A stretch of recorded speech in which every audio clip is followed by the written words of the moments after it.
Tonia. How can I help you? Hi, Tonya. I'm surprised you're still there. Me too.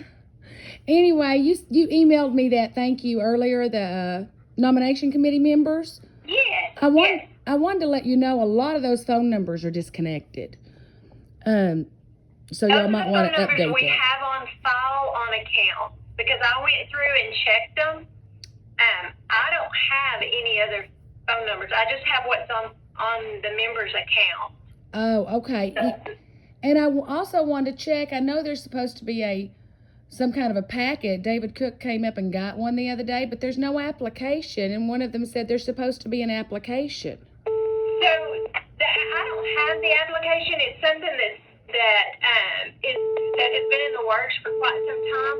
All that someone needs to do to be able to be on the board is let one of the persons on that list know that they're interested in running for the board. When they meet on Thursday, they will nominate those people, and then after that, once I have the list, and this all comes to me, once I have the list, I will vet that out. I'll make sure they're in the correct district, because you have to be, for this particular election, you have to be in District 5. I will make sure that they are a member, because you don't just have to be there. You have to have a residence. You have to live in that district. And this is all lined out in the bylaws, and you're welcome to come and get one of those. I gave David one of those yesterday. Okay, I knew he wasn't given the application. There are just a few qualifications like that we check to make sure they live in the correct district, and that they are actually a member and not, someone from outside the co-op that's trying to get on the ballot. Oh yeah, no, I'm aware of that. But the nomination committee members got a letter from y'all that said that you changed the way you're doing it, and they have to do an application through you guys to be nominated. So they're very confused. Because we thought that the letter would be we thought that the packet would be ready when I sent those letters out a month ago, and they were not. They're not. I don't have them.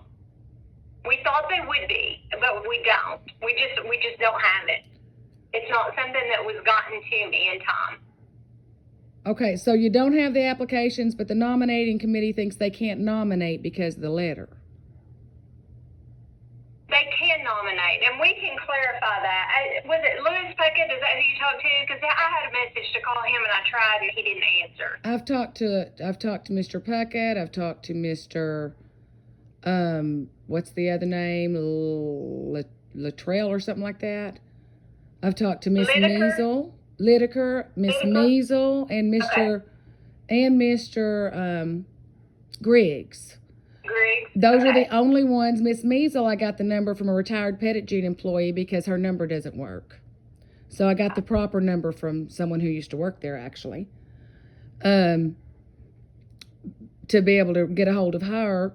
But all of them are under the impression that they've been basically eviscerated and can't nominate people now unless you guys send them to them.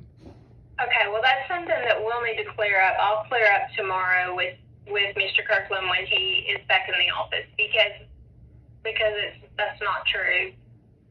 Okay. So it's not my understanding. Let me put it that way. It's not my understanding. So okay, and I think that would be something to. Several nominations, quite honestly. We've had several people in the office picking up bylaws and things like that, and people can do that as well. They can come in and pick up,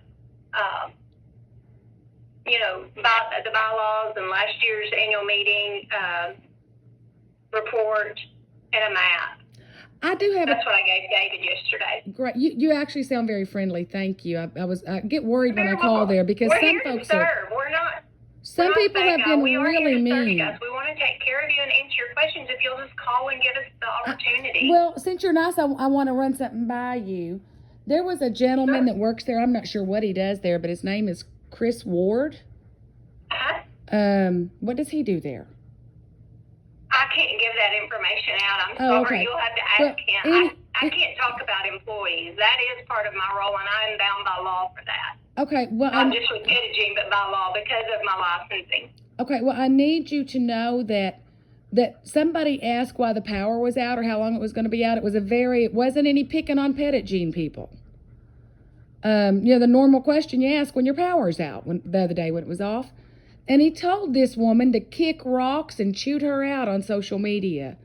That can't be allowed. Y'all can't treat customers like that. You're not treating me like that. No employee should be allowed to do that. I can't answer that because I'm unaware of the situation. I can bring it up to his supervisors, but I am unaware of the situation. I don't do social media. I mean, I have one, but I don't do anything on there, and so I haven't been on it in a very long time. Okay, But I can bring that to his supervisor's attention. Yeah, it's pretty bad. Somebody needs some retraining or worse.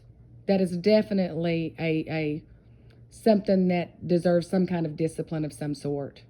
If not termination, it was that bad. Okay, I will bring that to their attention.